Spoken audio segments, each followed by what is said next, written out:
All right, good afternoon, Wave fans. Welcome to episode 4 of the Jimmy O Show. Coming here to you live from my front porch on a beautiful New Orleans afternoon.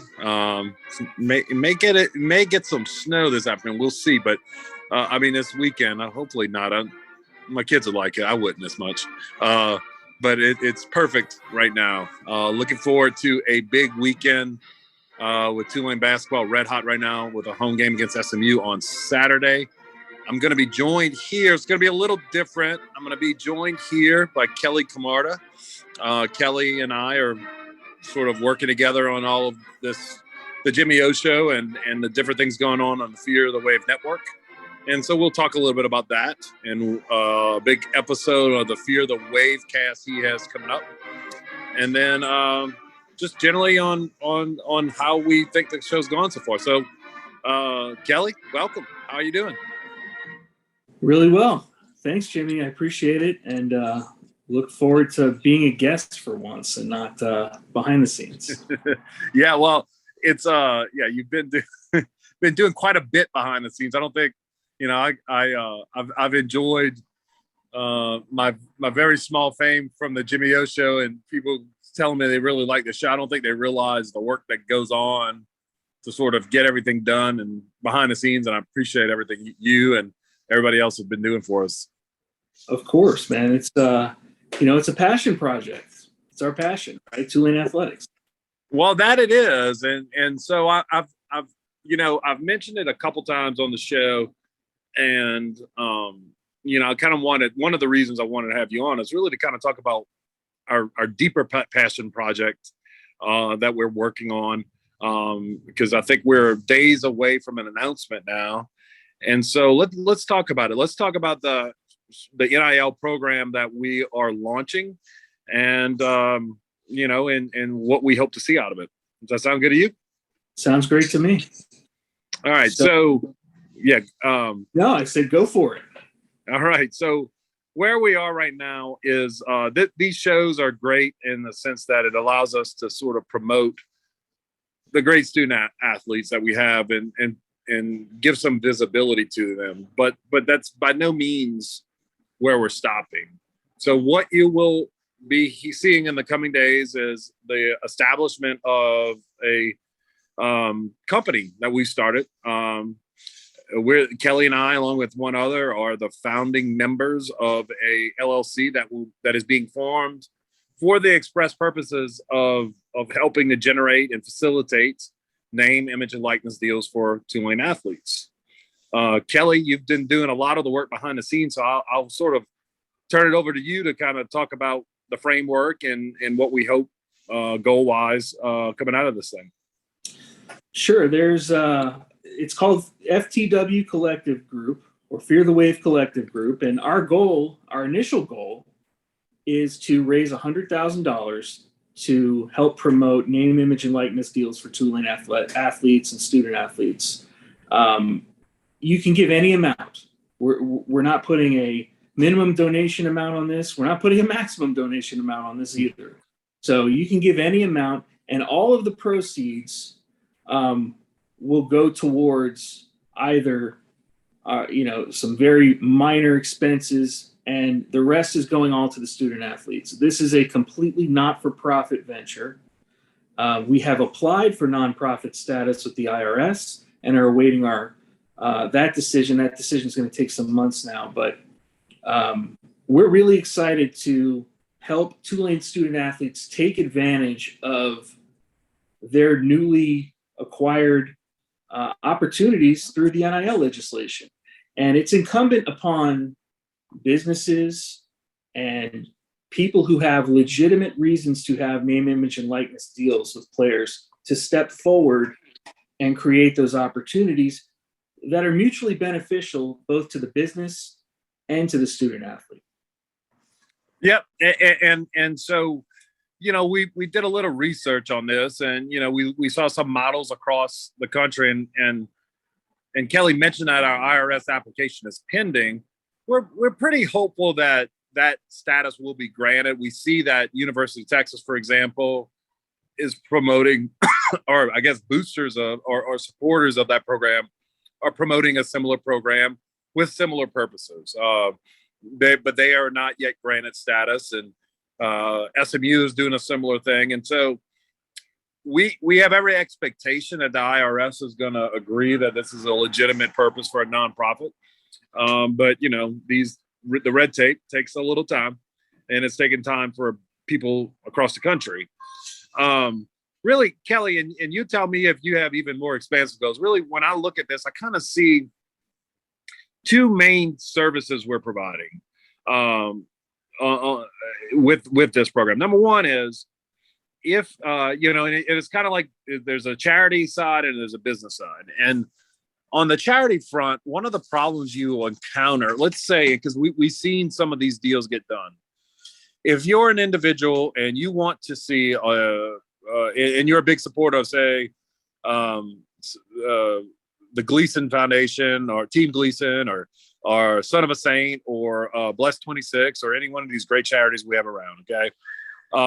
And you don't really have a need for a player to promote your business, but you want to see a player get a name, image, and likeness deal, and you want to see this charity promote it, where the purpose of us setting up this structure is to have a nonprofit to which you give money. We then get that money into the hands of the student athlete and then facilitate that student athlete using their name, image, and likeness to promote that charity.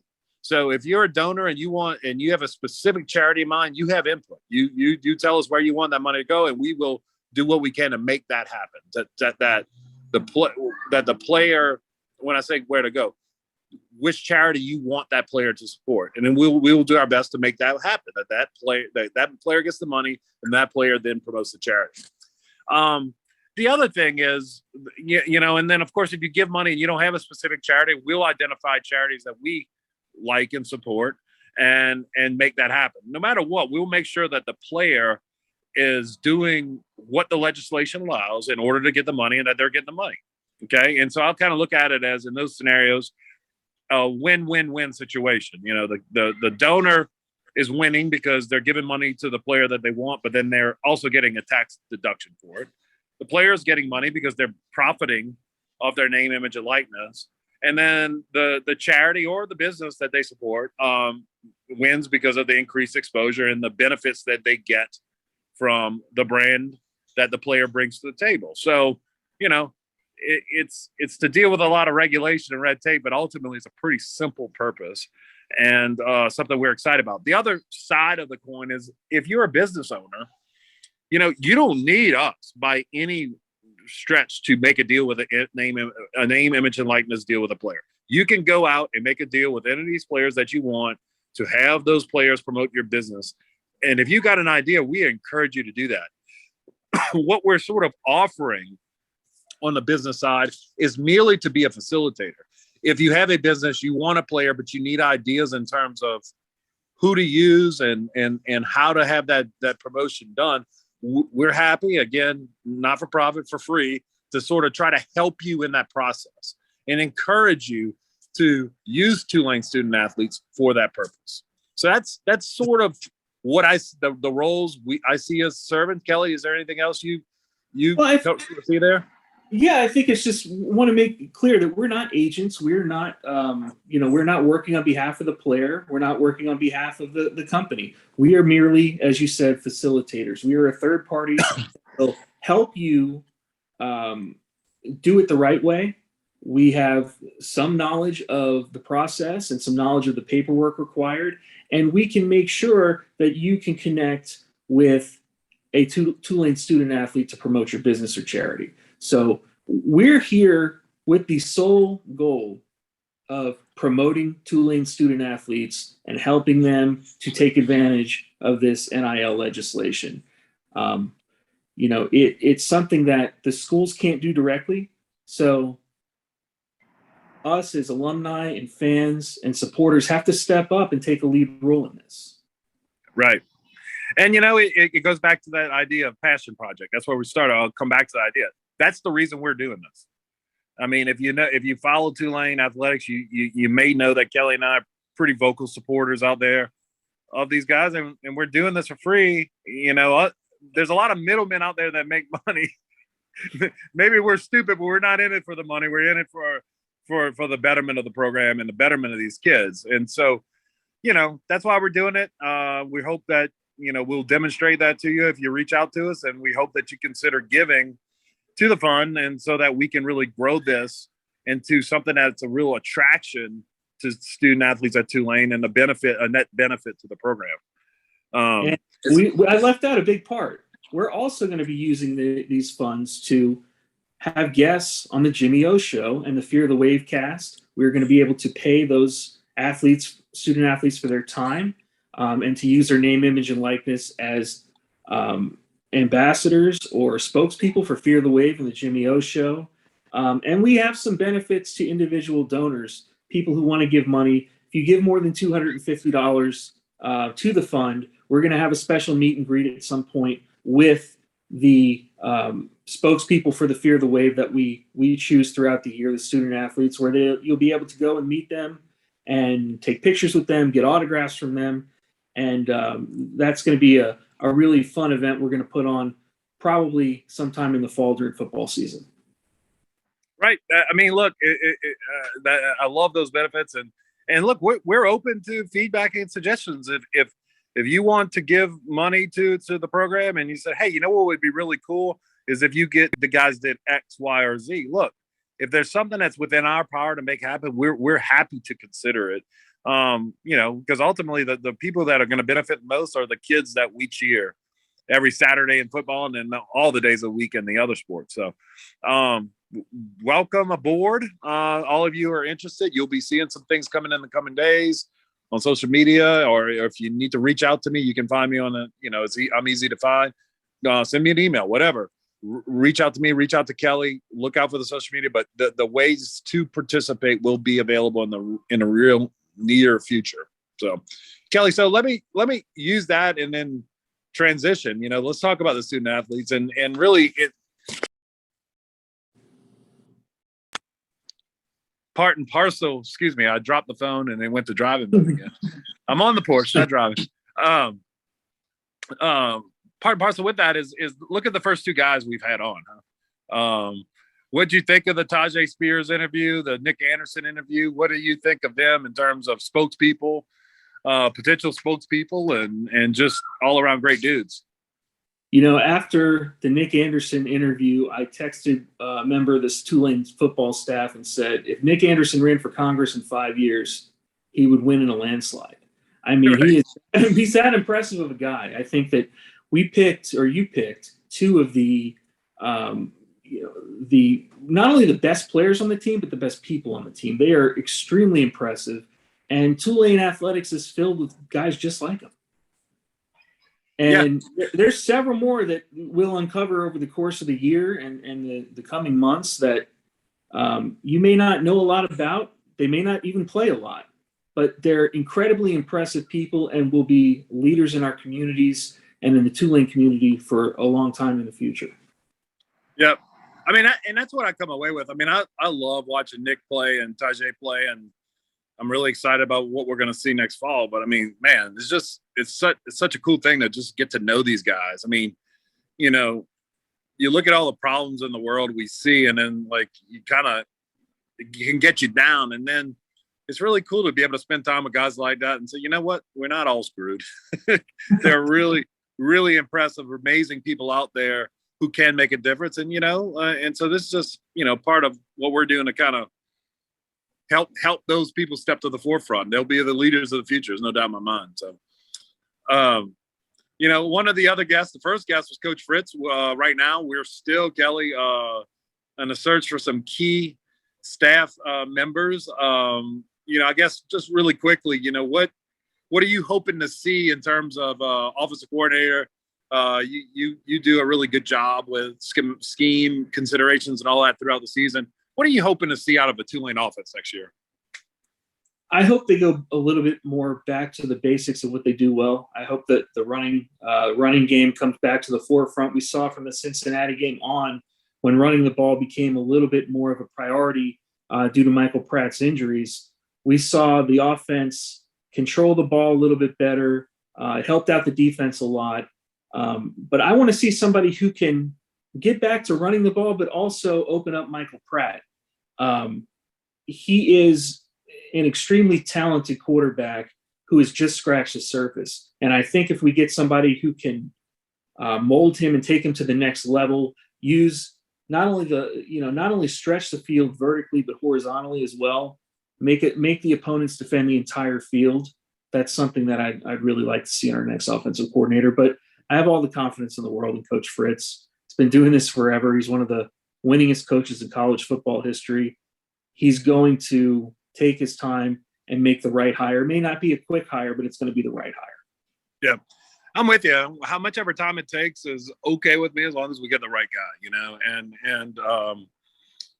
I think some of the things he said on the show really ring out, and I know he's taking his time with it, but the things that really stuck out to me was that with this hire, he's looking for a guy who is not married to his system as much as understanding who his best guys are and how to best get the ball in their hands. In other words, the inside zone or the counter may not be the best play for one running back, but it might be the best play for another, and understanding which players are better at what and really accentuating what they bring to the table, highlighting their individual attributes versus just sort of a global plug and play type of situation. And then, the other thing that, of course, he talked about the complementary football aspect of it, right? Mm-hmm. And you mentioned that, but I mean, that is part of the deal. Is like, you don't want to necessarily be slow, but you want an offense that understands the sort of the fit between the offense and defense, and that you're on the same page in terms of a game by game plan. So I think he'll nail it. And what I'm hearing behind the scenes in terms of the type of guys looking at gives me confidence. But sometimes those guys are wanted by really large programs too, and you got to kind of let all those chips fall to sort of figure out where it's going to land. So I'm sure we'll know something soon. And Kelly, one last thing is we'd be remiss. We're primarily about football, or I have been, but we are seeing something pretty special happening uptown on the court as well, aren't we? Yeah, last night the Wave went up to Wichita and near my neck of the woods and knocked off Wichita State. Noble Days stepping in to take a huge charge to win the game. It was I turned the game on a couple minutes in, and we were down by a lot already, and we never once lost confidence. We never our intensity never really wavered. I think that Coach Hunter really has the pulse of this team, and he's got these guys playing really hard for him. And I don't think they're ever out of a game at this point. I think they've got enough talent now to where if you take one guy away, one of the Jalen's away, the other Jalen's going to go off. Right. You're getting some good complementary basketball from Sion James. And Kevin Cross is in the top 10 in about 5 different statistics in the American Conference. So, we've got some talent. We've got guys that have been in the program a couple of years now, and Coach Hunter's, matchup zone is really starting to click for some of these guys. And the shots started to fall in the second half a little bit better, and it made all the difference in the world. Big game on Saturday against SMU at Devlin. We need people in the stands. We need some support. Absolutely. Right. And I'm going to be in that number unless one of my kids derails that. But I think I'll be there. And you touched on something there that I think is true across all sports. And I know on those baseball teams you've played on, you observed this. It's the confidence and what it brings when you're confident in what you're doing as a team, and your belief that if you stuck to what the plan, stick to the plan, stick to our principles, that good things are going to happen. Mm-hmm. You look at some of the losses they had earlier in the season before the COVID shut down, Kelly, and there are games they should have won, but they kind of blinked. In my amateur opinion, looking at basketball, but it just seemed like they blinked. They sort of wavered. And, that was the big difference between the early season Tulane team and this team is they sort of, in that Memphis game and Cincinnati game, they developed a lot of confidence that in what they're doing. and their ability to compete in this league. And, now that they're sort of over that hump, I think you're just looking at a much different team. I mean, Wichita won the league last year. You're playing in their building. I don't know what the crowd was, but I would imagine it was pretty close to a packed house, just knowing how that program supported there. And so that was a hostile environment against a good team. And you came back from down 14 to win. To me, as good as beating Cincinnati was and as good as beating Memphis is, that by far is the most impressive win of this season, and gives me really a lot of hope looking forward. Yeah, never underestimate, what it feels like to be on a team that's on a roll. Once you get on a roll, you feel like no matter what happens, no matter what adversity you face, ultimately you're going to come through. And I think, once we started to see those W's pile up, even though we lost the East Carolina game in past years, that would have derailed us. This year, we treated that as like you got us this time, but it was lucky. You'll never get us again. So this is a huge game for confidence. It's a huge game for the standings here. To go the first round of conference and beat SMU, Cincinnati, Memphis, and Wichita State would be something. Right. I'm with you, man. Well, look, that's going to wrap it up here. The sun is quickly setting behind me. I'm losing daylight. I don't even know if I'm going to be visible to my viewers. And while production quality is not the most important aspect of the Jimmy O Show, I do like to give some floor, and I'm starting to worry we're getting below that floor. I tried to give you that New Orleans feel sitting on the porch here, folks, but hopefully the background noise with the cars and the setting sun don't affect the quality too much. But Kelly, thank you for joining me. One last thing before we go. This is they're going to be the only Jimmy O Show of this week, in part because I want to get out of the way, because the Fear the Way cast, Kelly's audio podcast, has a pretty big guest coming up. Kelly, you want to tell everybody who you got coming up? Sure. I'm sitting down with Tulane Athletic Director Troy Dannon, and we're going to have an in-depth interview that we're taping tomorrow morning. We're taping this on Thursday night, so it'll be taping on Friday morning and should be out in the coming days. Look at it. Look for it at fearthewave.substack.com and on Twitter and YouTube. Awesome, buddy. I'm looking forward to that. I'm going to listen to it as soon as it's available. And folks, that's going to do it. Thank you very much from the Jimmy O Show, the Fear the Way cast, and all of the Fear the Wave network of shows. Maybe this family will grow one day, but right now those are the two shows. And be on the lookout for the things from the FTW Fear the Wave Collective about the NIL deals. We look forward to working with all of you in the future. Roll Wave. Roll Wave.